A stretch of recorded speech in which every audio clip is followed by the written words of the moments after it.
बिस्मिल्लाहिर्रहमानिर्रहीम। अस्सलामुअलैकुम। आप देख रहे हैं JN न्यूज और मैं हूं आपकी मेजबान सुंबल ज़िया। बुलेटिन का बाकायदा आगाज करते हैं और शामिल करते हैं अब तक की अहम तरीन खबरें।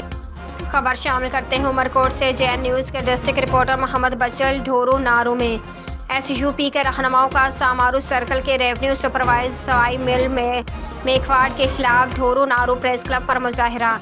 मुजाहिरीन में शामिल SUP के रहनुमा हाफिज मोहम्मद हसन मेहर, कामरेड वली मोहम्मद नेहड़ी, लक्ष्मण भेल। मुजाहिरीन का कहना है सामारू सर्कल के सुपरवाइजर सवाई मिल मेघवाड़ ने SUP के रहनुमा हाफिज मोहम्मद हसन मेहर पर कातलाना हमला कराया है और फायरिंग कराई है, जान से मारने की धमकियां दे रहा है। इस मौके पर मुजाहिरीन का कहना था कि सवाई मिल मेघवाड़ करप्ट सुपरवाइजर है, करोड़ों रुपए की करप्शन में मुलव्विस है।